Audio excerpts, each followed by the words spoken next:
ఇరవై గంటల ఉచిత విద్యుత్ మెగా డిఎస్సి ఎన్నికల వేళ కీలక అంశాలతో కాంగ్రెస్ మేనిఫెస్టో.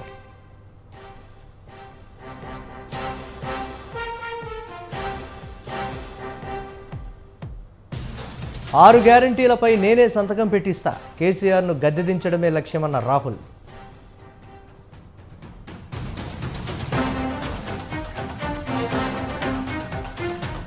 ధరణి తీసేసి దందాలు చేయాలని చూస్తున్నారు, కాంగ్రెస్పై సీఎం కేసీఆర్ విమర్శలు.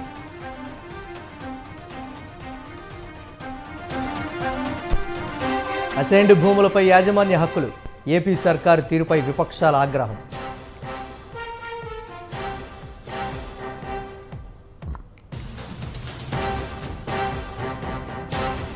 ఏపీలో కుంభకోణాలపై కేంద్రం ఫోకస్, వైసీపీవి కక్షపూరిత రాజకీయాలన్న పురంధేశ్వరి.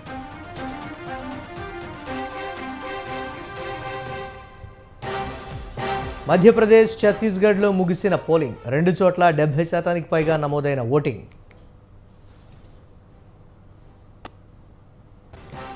ఫిలిప్పీన్స్లో భారీ భూకంపం, రిక్టర్ స్కేలుపై తీవ్రత 6.7గా నమోదు.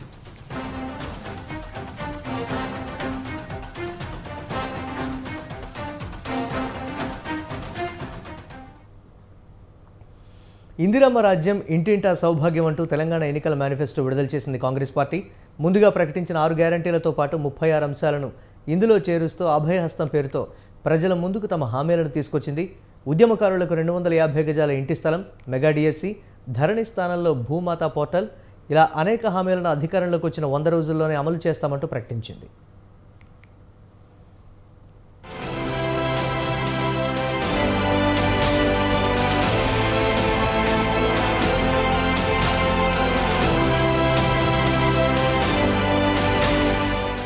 తెలంగాణ ఎన్నికల్లో ప్రచారం హోరెత్తుతున్న వేళ ప్రజలకు అభయహస్తం అందించింది కాంగ్రెస్ పార్టీ. తాము అధికారంలోకి వస్తే ఏం చేస్తామో చెబుతూ పార్టీ మేనిఫెస్టో విడుదల చేసింది. ఏఐసీసీ అధ్యక్షుడు మల్లికార్జున ఖర్గే చేతుల మీదుగా విడుదలైన ఈ మేనిఫెస్టోలో పలు ప్రజాకర్ష హామీలను పొందుపరిచింది హస్తం పార్టీ.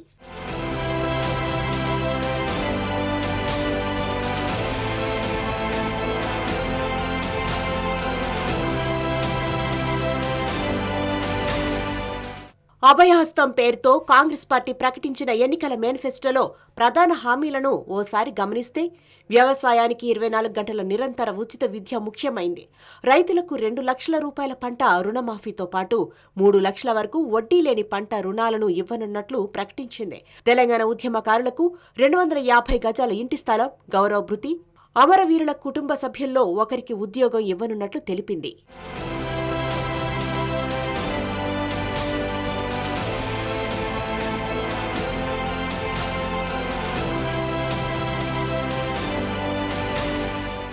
ఆరు నెలల్లో ఉపాధ్యాయ పోస్టుల భర్తీతో పాటు తొలి కేబినెట్లోనే మెగా డీఎస్పీ ప్రకటిస్తామని మేనిఫెస్టోలో పేర్కొంది. ప్రతిరోజు సీఎం కార్యాలయంలో ప్రజా దర్బార్ నిర్వహించనున్నట్లు హామీ ఇచ్చింది. ఇక వార్షిక జాబ్ క్యాలెండర్ ప్రకటించడంతో పాటు నిర్ణీత కాలంలో 2 లక్షల ఖాళీ పోస్టులు భర్తీ చేయనున్నట్లు తెలిపింది. విద్యార్థులకు ఫ్రీ వైఫైతో పాటు విద్యారంగానికి బడ్జెట్లో వాటాను 6 నుంచి 15% పెంచనున్నట్లు ప్రకటించింది కాంగ్రెస్ పార్టీ.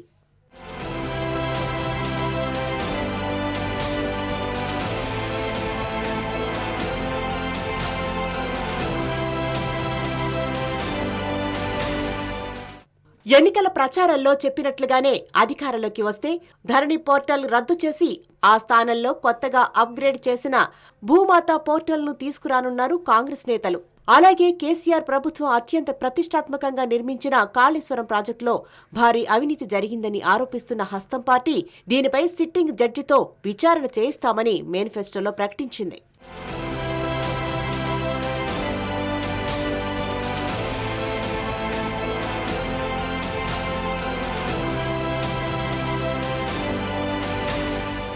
ఇక మహిళలకు మేనిఫెస్టోలో పెద్ద పీట వేసినట్లే కనిపిస్తోంది.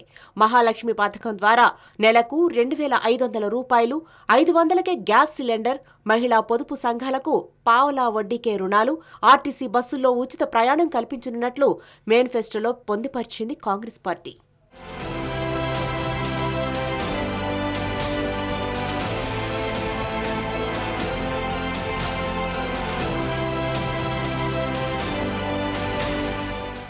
తెలంగాణలో కాంగ్రెస్కు అధికారం అప్పగించాలని ఓటర్లు ఇప్పటికే నిర్ణయించుకున్నారని తెలిపారు ఏఐసీసీ అధ్యక్షులు మల్లికార్జున్ ఖర్గే. కర్ణాటక మాదిరిగానే తెలంగాణలోనూ 6 గ్యారంటీలను అమలు చేసి చూపిస్తామన్న ఆయన తొలి మంత్రివర్గ సమావేశంలోనే వాటిని ఆమోదిస్తామని తెలిపారు. అధికారంలోకి వచ్చిన 100 రోజుల్లోనే హామీలను అమలు చేసి చూపిస్తామన్నారు ఖర్గే. इरिगेशन में जो घोटाला हुआ, कल्लेश्वरम बैरेज में जो घोटाला हुआ, घोटाले की वजह से और जो भ्रष्ट सरकार यहाँ है, इन्होंने बहुत कुछ गलत कामें की है और इसको तो पहले तो जोर से मोदी साहब बोलते थे, लेकिन आजकल उनकी आवाज़ भी केसीआर के खिलाफ कमज़ोर हो गई है। केसीआर भी मोदी जी को पहले बहुत बोलते थे। आज मैं चैलेंज के साथ कहता हूं, कितना भी कोशिश मोदी और केसीआर दोनों मिलके करेंगे, फिर भी कांग्रेस जरूर आएगी. రాష్ట్ర కాంగ్రెస్ కు ఈ మేనిఫెస్టో భగవద్గీత, బైబిల్, ఖురాన్గా అభివర్ణించారు టీపీసీసీ చీఫ్ రేవంత్ రెడ్డి. 10 ఏళ్లు అవకాశమిస్తే ధనిక రాష్ట్రాన్ని దివాలా తీయించారని బీఆర్ఎస్ సర్కారుపై ఆరోపణ గుప్పించారాయన. తెలంగాణలో కాంగ్రెస్ తుఫాను రాబోతోందని చెప్పుకొచ్చారు రేవంత్ రెడ్డి.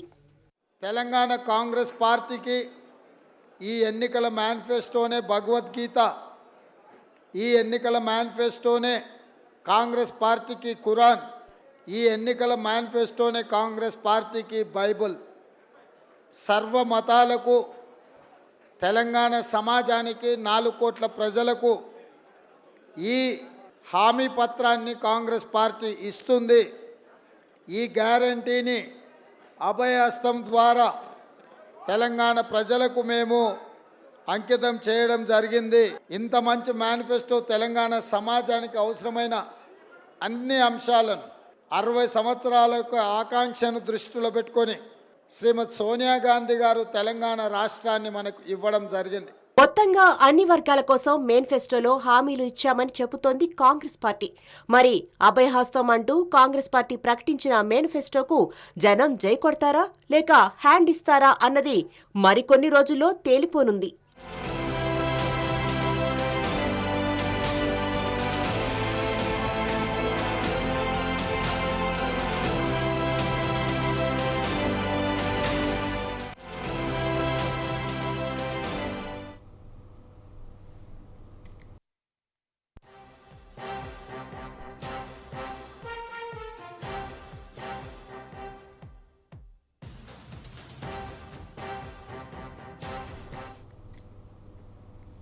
పోలింగ్ సమీపిస్తున్న వేళ ప్రధాన పార్టీల అభ్యర్థులు ఓటర్లపై ప్రత్యేక దృష్టి పెట్టారు. ప్రస్తుతం ఉన్న ముక్కోణపు పోటీలో ప్రతి ఒక్క ఓటు అభ్యర్థి గెలుపుకు ఒక మెట్టు అనే పరిస్థితి నెలకొంది. దీంతో ప్రధాన పార్టీల అభ్యర్థులు వలస ఓటర్లపై కూడా శ్రద్ధ పెట్టారు. ఈ నెల 30న పోలింగ్ రోజున గ్రామాలకు వచ్చి ఓట్లు వేయడానికి ప్రత్యేక ఏర్పాట్లు చేస్తున్నారు. గెలిపే లక్ష్యంగా అభ్యర్థులు ఎవరి పాటలు వారు పడుతున్నారు. వలస ఓటర్లకు గాలం వేసే పనిలో బిజీగా ఉన్నారు.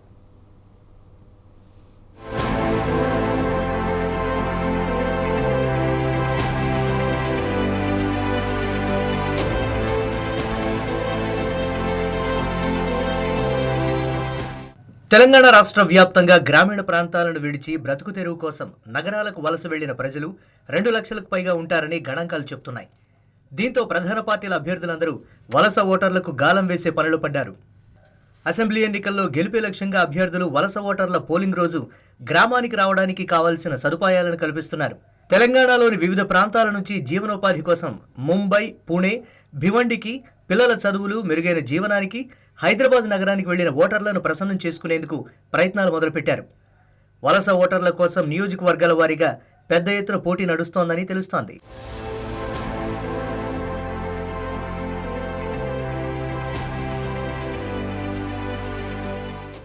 ప్రతి నియోజకవర్గం నుంచి వలస వెళ్లిన ఓటర్లు దాదాపు 10 లేదా 15,000 మందికి పైగా ఉంటారని అంచనాలు వేస్తున్నారు. దీంతో గ్రామాల వారీగా ఓటర్ల జాబితాలో అభ్యర్థులు సేకరిస్తున్నారు. ఓటర్ల వివరాలు, చిరునామాలు స్థానిక నేతల ద్వారా తెలుసుకుంటున్నారు. వారికి ఫోన్లు చేసి ఓటు వేయాలంటూ అభ్యర్థిస్తున్నారు. ఈ నెల 30న పోలింగ్ రోజు గ్రామానికి వచ్చేందుకు అవసరమైన ఏర్పాట్లు చేస్తామని హామీలు ఇస్తున్నారు. ఇప్పటికే ప్రధాన పార్టీలకు చెందిన కొందరు అభ్యర్థులు స్థానిక నేతలతో కలిసి వలస ఓటర్లు అధికంగా ఉన్న ముంబై, పుణేలకు వెళ్లి అక్కడ ప్రత్యేక సమావేశాలు సైతం నిర్వహించారు.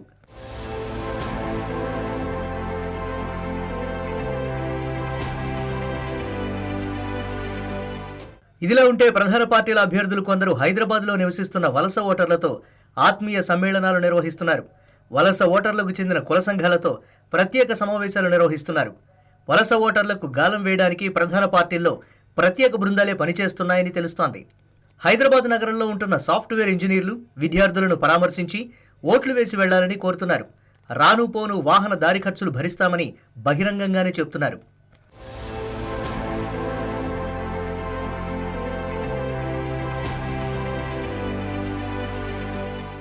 ఓటు హక్కును గ్రామాల్లోనే వినియోగించుకోవాలని విజ్ఞప్తి చేస్తున్నారు.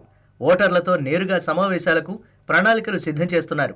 నల్గొండ, మహబూబ్ నగర్, వరంగల్, కరీంనగర్, నిజామాబాద్ జిల్లాలకు చెందిన పలు కుటుంబాలు హైదరాబాద్ చుట్టూ విస్తరించిన కాలనీల్లో నివసిస్తున్నాయి.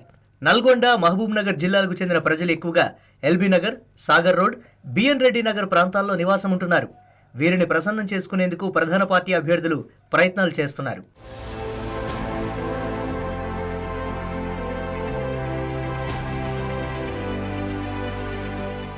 మొత్తంగా చూస్తే ప్రధాన పార్టీల అభ్యర్థులు గెలిపే లక్ష్యంగా తీవ్ర కృషి చేస్తున్నారు. ఏ ఒక్క ఓటును వదులుకునే స్థితిలో లేరు.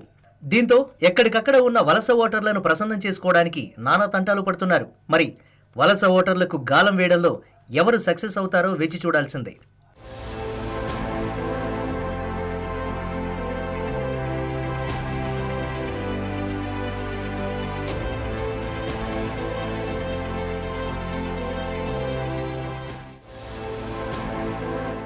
తెలంగాణ ఎన్నికలపై ప్రముఖ సర్వే సంస్థ లోకల్ పోల్ నిర్వహించిన సర్వేలో కాంగ్రెస్ పార్టీ అధికారంలోకి రానుంది. 74 సీట్లతో కాంగ్రెస్ తిరుగులేని విజయం సొంతం చేసుకోబోతోందని లోకల్ పోల్ సర్వే సంస్థ వెల్లడించింది. సీఎం కేసీఆర్ కామారెడ్డి, గజ్వేల్లో 2 చోట్ల విజయం సాధించనుండగా బీఆర్ఎస్కు మొత్తంగా కేవలం 29 స్థానాలు మాత్రమే దక్కనున్నట్లు పేర్కొంది. ఇక బీజేపీకి 9, మజ్లిస్కు 6 స్థానాలు వస్తాయని వెల్లడించింది.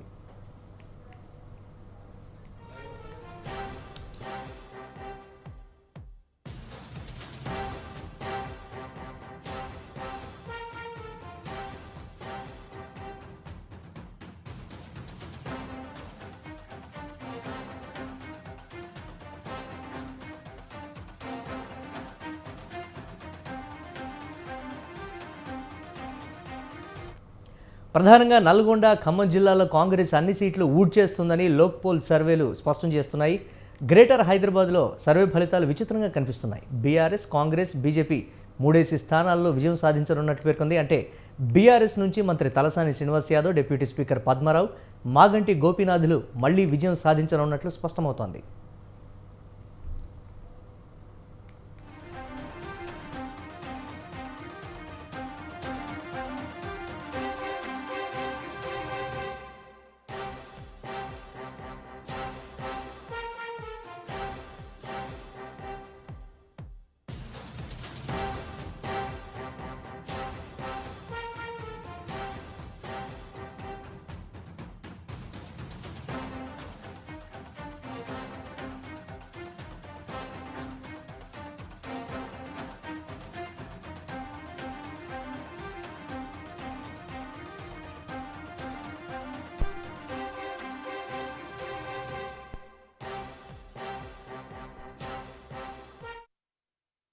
ఇక చివరి నియోజకవర్గమైన కూకట్పల్లి, ఎల్బీ నగర్, ఉప్పల్, మేడ్చల్లో బీఆర్ఎస్ విజయం సాధించనుంది. షేర్లింగంపల్లి, రాజేంద్రనగర్, ముషీరాబాద్, అంబర్పేట్, గోషామహల్లో బీజేపీ విజయం సాధించబోతోందని తేలింది.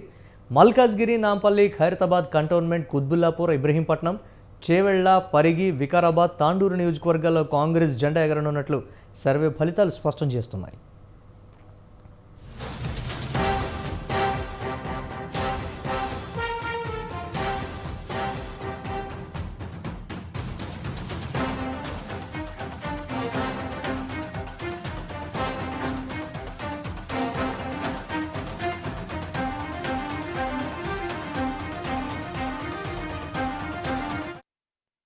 ఇక ఖమ్మంలో 9 Congress, CPI 1, రంగారెడ్డిలో 7 Congress, TRS 5, BJP 2, వరంగల్లో కాంగ్రెస్ 9, బీఆర్ఎస్ 3, నల్గొండలో 12 స్థానాలకు 12 కాంగ్రెస్, మహబూబ్ నగర్ జిల్లాలో 11 కాంగ్రెస్, బీఆర్ఎస్ 3, మెదక్లో బీఆర్ఎస్ 6, కాంగ్రెస్ 3, బీజేపీ 1, కరీంనగర్లో కాంగ్రెస్ 8, బీఆర్ఎస్ 3, బీజేపీ 2, నిజామాబాద్లో కాంగ్రెస్ 6, బీఆర్ఎస్ 3, ఆదిలాబాద్లో కాంగ్రెస్ 6, బీఆర్ఎస్ 3, బీజేపీ 1 స్థానాల్లో విజయం సాధించనున్నట్లు లోక్పోల్ తన సర్వే ఫలితాలను వెల్లడించింది. ప్రధానంగా నల్గొండ, ఖమ్మం జిల్లాలో బీఆర్ఎస్కు 1 స్థానం కూడా రావడం లేదని ఈ సర్వే ఫలితాలు స్పష్టం చేస్తున్నాయి.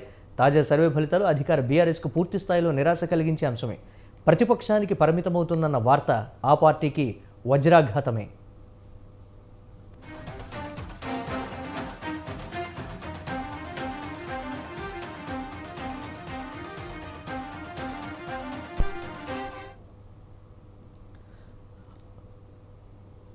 భారత రాజ్యాంగం ప్రకారం గవర్నర్ రాష్ట్రానికి అధినేత. అయితే గవర్నర్ గిరి గొప్ప పదవే, కానీ వాస్తవాన్ని పరిశీలనలోకి తీసుకుంటే కార్యనిర్వాహక అధికారం రాష్ట్ర ముఖ్యమంత్రిపైనే ఉంటుంది. ఇటీవల కొందరు గవర్నర్లకు, రాష్ట్రాల సీఎంలకు మధ్య వైర వాతావరణం ఏర్పడుతోంది. తాజాగా తమిళనాడు, పంజాబ్ రాష్ట్రాల్లో గవర్నర్ వర్సెస్ సీఎంగా పోరు జరుగుతోంది.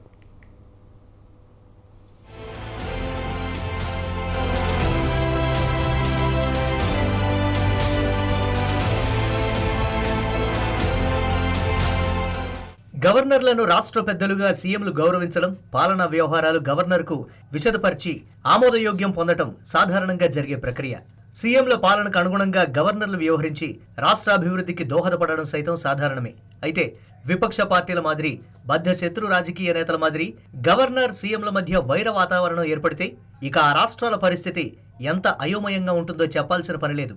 మొన్న వెస్ట్ బెంగాల్, నిన్న తెలంగాణలో గవర్నర్ వర్సెస్ సీఎం ఫైట్లు జరిగాయి. ఆ పరిస్థితులన్నీ కొలికి వచ్చేశాయి. అయితే తాజాగా తమిళనాడు, పంజాబ్ రాష్ట్రాల్లో గవర్నర్ వర్సెస్ సీఎంగా పోరు జోరుగా సాగుతోంది.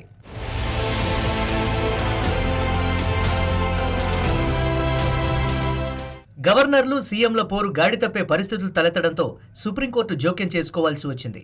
ఇటీవల పంజాబ్ గవర్నర్ భన్వరీలాల్ పురోహిత్ వ్యవహార శైలిపై అక్కడి ఆప్ ప్రభుత్వం సుప్రీంకోర్టును ఆశ్రయించింది. గవర్నర్ పురోహిత్ పలు కీలక బిల్లులకు ఆమోదం తెలపడం లేదని సీఎం భగవంత్ మాన్ సర్కార్ పిటిషన్ దాఖలు చేసింది. ఈ కేసు విచారణ సందర్భంగా సుప్రీంకోర్టు కీలక వ్యాఖ్యలు చేసింది. కొందరు గవర్నర్ల తీరుపై అసంతృప్తి వ్యక్తం చేసింది, తీవ్రంగా మందలించింది. ఈ కేసు విచారణ సందర్భంగా తమిళనాడు వ్యవహారం సైతం సుప్రీం ముందుకు వచ్చింది.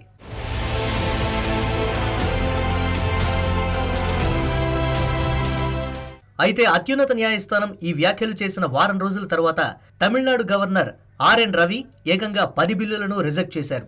ఇది మరోసారి వివాదాస్పదంగా మారింది.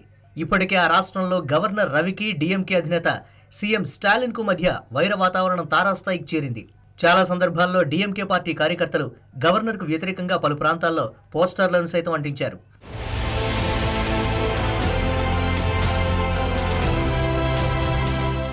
గవర్నర్ రవి బిల్లులను వాపసు చేసిన కొన్ని గంటలకే తమిళనాడు అసెంబ్లీ స్పీకర్ ఎం అప్పావు ప్రత్యేక సమావేశానికి పిలుపునిచ్చారు. ఈ బిల్లులను గవర్నర్కు పంపి డీఎంకే ప్రభుత్వం ఆమోదం కోరనున్నట్లు సమాచారం. ఇదే జరిగితే గవర్నర్ ఏం చేస్తారో మరి.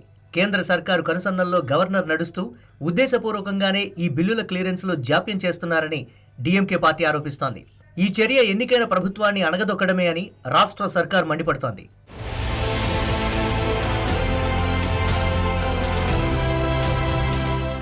బిల్లులను తిప్పిపంపడం ద్వారా ఉద్దేశపూర్వకంగానే ప్రజల అభిష్టాన్ని గవర్నర్ దెబ్బతీశారని డీఎంకే ఆరోపిస్తోంది. యూనివర్సిటీల్లో వైస్ ఛాన్సలర్లను నియమించే గవర్నర్ అధికారాన్ని డీఎంకే ప్రశ్నిస్తోంది.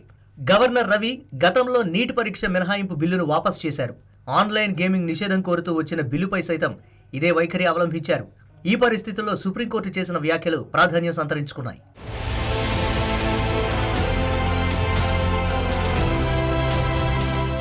విచిత్రం ఏంటంటే బీజేపీ పాలిత రాష్ట్రాల్లో గవర్నర్, సీఎంల మధ్య ఏ విధమైన వైర వాతావరణాలు, భేదభావాలు, ఎడమొహం పెడమొహం లాంటి వ్యవహారాలు ఏమీ ఉండటం లేదు. ఆయా సీఎంలు పంపిన బిల్లులన్నిటికీ క్షణాల్లో ఆమోదముద్ర పడిపోతోంది. గవర్నర్ వర్సెస్ సీఎంల కాంట్రవర్సీ కార్యక్రమాలు బీజేపీయేతర రాష్ట్రాల్లోనే చోటు చేసుకుంటోంది. అయితే దేశ అత్యున్నత న్యాయస్థానం కొందరు గవర్నర్ల తీరుపై అసంతృప్తి, ఆగ్రహం వ్యక్తం చేసిన అనంతరం సైతం తమిళనాడు గవర్నర్ రవి పలు బిల్లులకు నో చెప్పేశారు. ఏది ఏమైనా గవర్నర్లు సీఎంలు సామరస్యపూర్వక వాతావరణంలో చర్చలు చేసుకుని ఆమోదయోగ్య పరిష్కారాల వైపు అడుగులు వేయాలని పలువురు వ్యాఖ్యానిస్తున్నారు. గవర్నర్లు సీఎంలు పోరాటాలు సాగిస్తే రాష్ట్ర ప్రభుత్వాలు నవ్వుల పాలయ్యే పరిస్థితులు వస్తాయని, ఇప్పటికైనా సుప్రీం మాటపై గౌరవం ఉంచి సామరస్యపూర్వకంగా వ్యవహరించి సమస్యకు పరిష్కారాన్ని అన్వేషించాలని అంటున్నారు.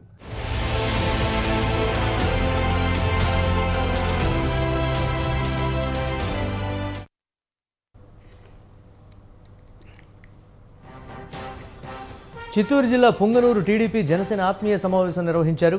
ఆత్మీయ సమావేశానికి పుంగనూరు టీడీపీ నియోజకవర్గ ఇన్ఛార్జ్ చల్లబాబు, జనసేన ఉమ్మడి చిత్తూరు జిల్లా అధ్యక్షులు పసుపులేటి హరిప్రసాద్ హాజరయ్యారు. పశ్చిమ గోదావరి జిల్లాలో జగనన్న ఆరోగ్య సురక్ష మెగా వైద్య శిబిరం ఏర్పాటు చేశారు. తాడేపల్లిగూడెం పట్టణంలోని జిల్లా పరిషత్ హైస్కూల్లో ఏర్పాటు చేసిన జగనన్న ఆరోగ్య సురక్ష కార్యక్రమాన్ని దేవాదాయ శాఖ మంత్రి పుట్టు సత్యనారాయణ పరిశీలించారు.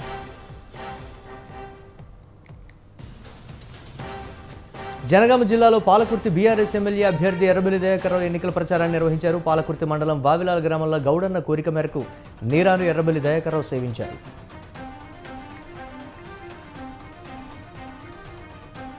కలియుగ ప్రత్యక్ష దైవమైన తిరుమల శ్రీవారిని మంత్రి రోజా దర్శించుకున్నారు. ఉదయం వీఐపీ విరామ సమయంలో మంత్రి రోజా జబర్దస్త్ ఆర్టిస్టులు శ్రీవారిని దర్శించుకున్నారు. ఆమెకు ఆలయ అధికారులు మహాద్వారం వద్ద స్వాగతం పలికి దర్శన ఏర్పాట్లు చేశారు. దర్శనం అనంతరం రంగనాయకుల మండపంలో వేద పండితులు వేదాశీర్వాదం అందించగా టీటీడీ అధికారులు తీర్థప్రసాదాలు అందించారు. తిరుమల శ్రీవారిని వీఐపీ విరామ సమయంలో కుటుంబ సమేతంగా దర్శించుకున్న బీజేపీ నాయకుడు సుజనా చౌదరి నేపథ్యంలో దర్శనం అనంతరం రంగనాయకుల మండపంలో వేద పండితులు వేదాశీర్వాదం అందించగా టీటీడీ అధికారులు తీర్థప్రసాదం అందించారు.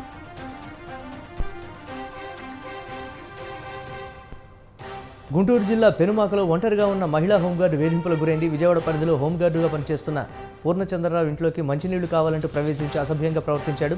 బాధితురాలు కేకలు వేయడంతో స్థానికులు హోంగార్డుకు దేహశుద్ధి చేసి పోలీసులకు కంప్లైంట్ చేశారు.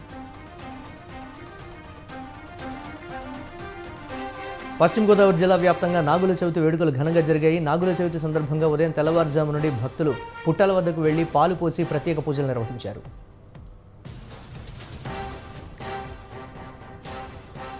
అన్నమయ్య జిల్లా ఆర్యవైశ్య మహిళా మండలి ఆధ్వర్యంలో గంగమ్మ తల్లికి ఒడిబియ్యం నిర్వహించారు. రైల్వే కోడూరు గ్రామదేవత అయినటువంటి శ్రీ గంగమ్మ తల్లికి ఒడిబియ్యం కార్యక్రమం ఆర్యవైశ్య మహిళా మండలి అధ్యక్షురాలు వాక్చర్ల అనురాధ ఆధ్వర్యంలో వారి ఇంటికి అమ్మవారికి ఒడిబియ్యం సమర్పించారు.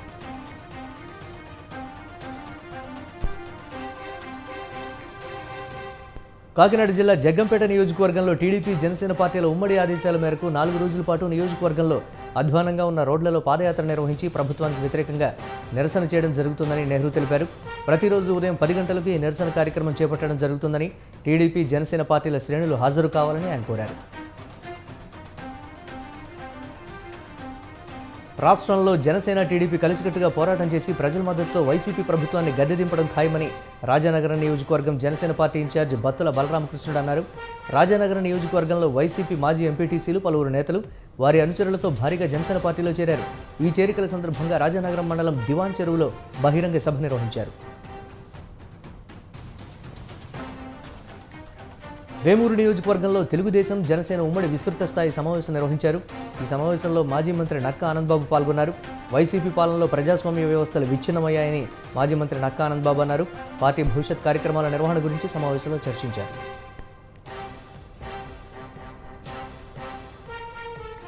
ఎన్టీఆర్ జిల్లా ఇబ్రహీంపట్నంలో ఏసీబీ దాడులు కలకలం రేపాయి. ఇబ్రహీంపట్నం సబ్ రిజిస్టర్ కార్యాలయంలో సబ్ రిజిస్టర్ కార్యాలయ అధికారి సింగ్ ఇంట్లో ఏసీబీ అధికారులు తనిఖీలు నిర్వహించారు. గతంలో అనేక సార్లు లంచం తీసుకున్నారన్న కంప్లైంట్తో అధికారులు దాడులు చేశారు. తనకు ఉన్నతాధికారుల అండ ఉందని చెప్పుకుంటూ అనేక అక్రమాలకు పాల్పడినట్లు ఆరోపణలున్నాయి.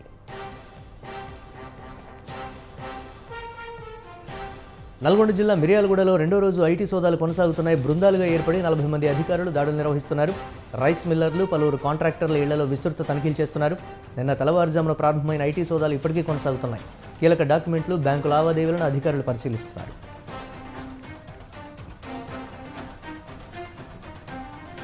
హైదరాబాద్ పాత బస్తీలో అగ్ని ప్రమాదం జరిగింది. మదీనా బిల్డింగ్లోని బట్టల షాపులో ఒక్కసారిగా మంటలు చెలరేగాయి. ఘటనా స్థలానికి చేరుకున్న అగ్నిమాపక సిబ్బంది మంటలను అదుపు చేసే ప్రయత్నం చేశారు.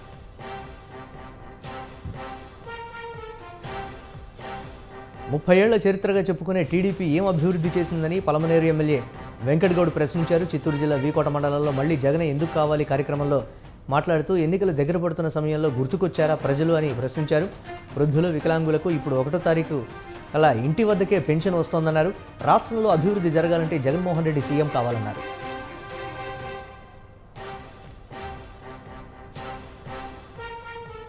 పొంగనూరు నియోజకవర్గంలో పెద్దిరెడ్డి రామచంద్రారెడ్డిని ఓడించే సత్తా చల్లాబాబుకు ఉందన్నారు టీడీపీ జనసేన ఉమ్మడి చిత్తూరు జిల్లా అధ్యక్షులు పసుపులేటి హరి ప్రసాద్. తెలుగుదేశం పార్టీ కోసం ప్రాణాలు సైతం పణంగా పెట్టి పోరాడే పార్టీ నాయకులు, కార్యకర్తలు గన్స్ అయితే జనసేన పార్టీ పొంగనూరు నాయకులు బుల్లెట్లు అన్నారు. పొంగనూరు దొంగ ఓట్ల నిలయంగా మారిందని, తిరుపతి ఎమ్మెల్సీ ఎన్నికల్లో పొంగనూరు నుండి అత్యధికంగా దొంగ ఓటర్లను తరలించారని ఆయన మండిపడ్డారు.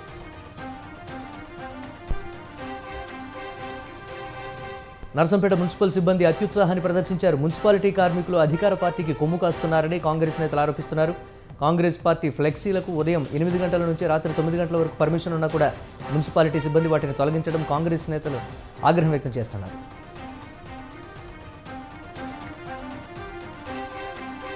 మహబూబాబాద్ జిల్లా సిరోల్ మండలం తాళ్ల సంకీస గ్రామ ప్రజలు వినూత్న కార్యక్రమానికి శ్రీకారం చుట్టారు. కోతులను లేకుండా చేస్తేనే ఓట్లు వేస్తామని వారు అభ్యర్థులకు టాస్క్ పెట్టారు. సంకీస గ్రామంలోని పంట పొలాలతో పాటు ఇళ్లలో కోతుల బెడద తీవ్రంగా ఉందని వారు ఆందోళన వ్యక్తం చేశారు. ఓట్ల కోసం వచ్చే నాయకులు తమ గ్రామంలో కోతులను తరిమేస్తేనే ఓట్లు వేస్తామని గ్రామ శివారులో ఫ్లెక్సీలు ఏర్పాటు చేశారు. సూర్యాపేట జిల్లా చింతలపాలెం మండలంలో ఉద్రిక్త పరిస్థితులు నెలకొన్నాయి. మిరప విత్తనాల కంపెనీ ఉద్యోగులను రైతులు నిర్బంధించారు. దీంతో అధికారులతో రైతులకు కాసేపు వాగ్వాదం చోటు చేసుకుంది. 1 ఎకరానికి 1,50,000 పెట్టుబడి పెట్టామని, కానీ ఇంతవరకు మిరప పంట కాయ రాలేదని మండిపడ్డారు. 6 నెలల పాటు చాకరీ చేసినా ఫలితం లేకుండా పోయిందంటూ రైతులు ఆవేదన వ్యక్తం చేశారు. పశ్చిమ గోదావరి జిల్లా నర్సాపురం మండలం మొగల్తూరులో అక్రమంగా తరలిస్తున్న గోవులను గో సంరక్షణ కమిటీ సభ్యులు, హిందూ సంఘాల నేతలు పట్టుకున్నారు. గోవుల అక్రమ తరలింపుపై మొగల్తూరు పోలీస్ స్టేషన్లో హిందూ ధర్మ సంఘాల నేతలు కంప్లైంట్ చేశారు. ఫిర్యాదు మేరకు కేసు నమోదు చేసుకున్న పోలీసులు గోవుల తరలింపుపై ఆరా తీస్తున్నారు. జయశంకర్ భూపాలపల్లి జిల్లాలో నాగుల చవితి పర్వదినం సందర్భంగా భక్తులు పుట్టలో పాలు పోసి మొక్కులు తీర్చుకున్నారు. మహదేవ్పూర్ మండలంలోని పవిత్ర పుణ్యక్షేత్రం కాళేశ్వరంలో శ్రీకాళేశ్వర ముక్తీశ్వర స్వామి వారి ఆలయ ఆవరణలో భక్తులు భారీ సంఖ్యలో నాగుల చవితి పూజలు చేశారు. శ్రీ నాగులమ్మ ఆలయంలోని పుట్ట వద్ద తెల్లవారుజాము నుండే భక్తులు భారీ సంఖ్యలో చేరుకుని పుట్టలో పాలు పోశారు. ఆలయం అర్చకులు పూజలు నిర్వహించి పుట్టలో పాలు పోశారు.